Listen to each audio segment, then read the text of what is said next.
Hello, hello. Carol Sirabisi, licensed marriage and family therapist from Conscious Choices, here today with Conscious Moment number 15. Big girls do cry.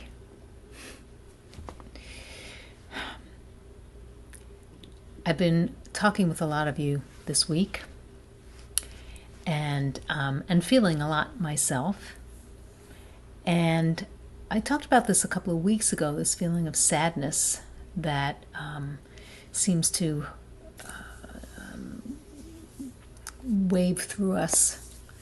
And it just seems that even more so these past couple of weeks, the waves are coming much closer together and much more frequently, that we're really not getting an opportunity to recover. And we've talked before about sometimes not being able to ride the waves and just letting them crash over you.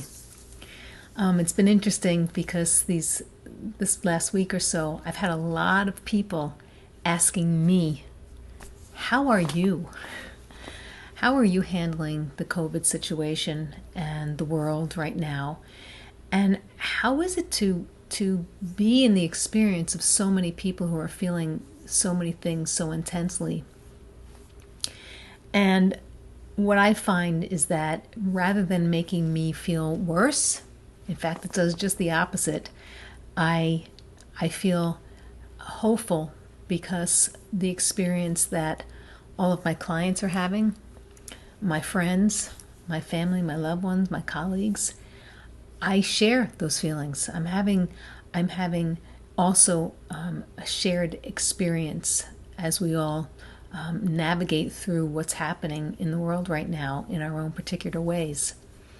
So one of the prevalent feelings that I've been experiencing and I've been experiencing with clients and friends and loved ones is just this overwhelming sense of sadness. And I know that our egos don't like to feel sadness, right? We've talked about this before. Discomfort is one of the things that our egos do its best to try and prevent us from feeling.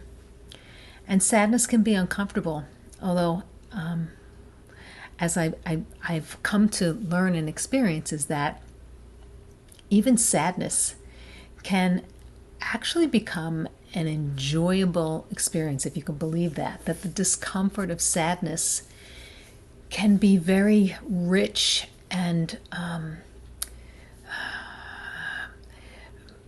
powerful, poignant, significant, meaningful. When you allow yourself to feel the sadness that is a natural response to things happening that were unexpected or didn't go the way we thought that they would, or when we feel that we've lost something that was near and dear to us. And I think this feeling of loss is what we're all experiencing, no matter what your political affiliation is, no matter whether you know someone who's actually sick or has died from this virus or not. The losses are a common experience because the world that we're living in right now is very different than it was 6 months ago.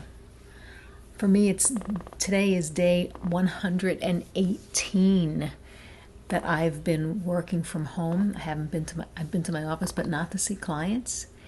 And it blows my mind that I'm almost 3 months into this and that we're almost 4 months into a pandemic. And the world that we've come to know and feel somewhat secure, that although we can't control things or things always change, there was a level of predictability that we can rely on certain things happening in a more predictable way. And today that's just not the case. So allowing ourselves to just accept what is can sometimes be challenging because we don't want things to be the way they are. And that's when the ego shows up and tries to resist the change. Often when you see people who aren't taking things as seriously as perhaps you are, sometimes that's because the fear of accepting what feels unacceptable is too painful. So the ego protects us by shifting us into a place of denial or minimization. Things are not as bad as they seem. Really means I don't want to, I can't even comprehend that things are as bad as they seem. I don't know how to manage that. I don't know how to navigate that. I don't know what to do with that. That would mean that everything I've come to understand about life up until this point is not accurate. So for many people, it becomes an unconscious. Let's not. This isn't about blaming anyone. This is about recognizing that the ego does a very powerful job of protecting us from feeling pain and discomfort and confusion and I don't know what my life is about right now, by shifting us into denial or minimization. That's one way of going. And for some people, unconsciously, it's a way that they cope. It's a way that life becomes more manageable. For others, that defense structure, that coping mechanism, is not strong enough. There's a strong enough sense of intuition. There's a strong enough sense of knowing what feels right, what feels accurate. And regardless, it's about listening to your intuition about what feels right for you in your life. Not listening to fear, not listening to ego, right? This isn't a loud voice going, you need to, blah, blah, blah, blah, blah. This is about essence voice saying, you know what? Right now, all of the ways that I've experienced joy and comfort and peace and satisfaction in my life have just been stripped away from me. And it feels like a huge loss.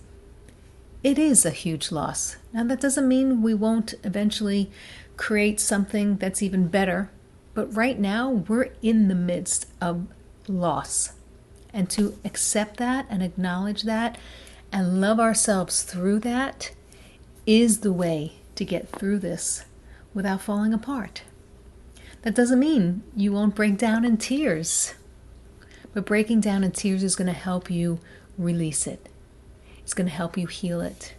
It's going to help you let it flow through you so that you can wake up with a little bit more access to your light, with a little bit more access to hope, and perhaps eventually, when the dust settles, to have some clarity about what's next. So for now, the best way to navigate through the sadness and the confusion and the fear is to allow yourself to feel it and love yourself through it. And loving yourself through it, some of that is solitary. Some of that is I really have to learn how to put my arms around myself and comfort myself with my connection to my higher power.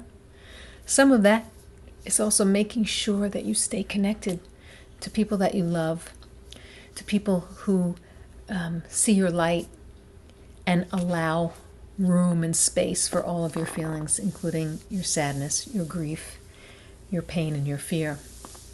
We're all in this together. We're all connected. I hope you can feel that.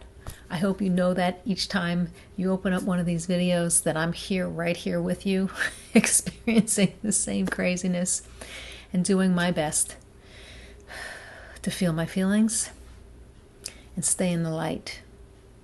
It keeps me as hopeful as I possibly can be. So for today, keep all of this in mind. Do your best to allow the feelings to be there for you. Comfort yourself. Stay connected. Stay connected to us at Conscious Choices. Keep your eyes open for some new offerings that we're going to have soon. We've got a podcast that is now live, and you can find that on anywhere that podcasts are available to you. The podcast is called Wake Up to Life with me, Carol Sirabisi. So take a look at that, and keep your eyes and ears open for our upcoming workshop, conscious relationship workshop that's going to be coming up soon. So if you're interested in any of that, please make sure to send us an email, info@consciouschoices.net. And in the meantime, I hope that you'll like this video, share it to anyone who you think it might help or they'd be interested in hearing, and make sure you subscribe to our YouTube video. We'll see you soon. Love and light. Until next week.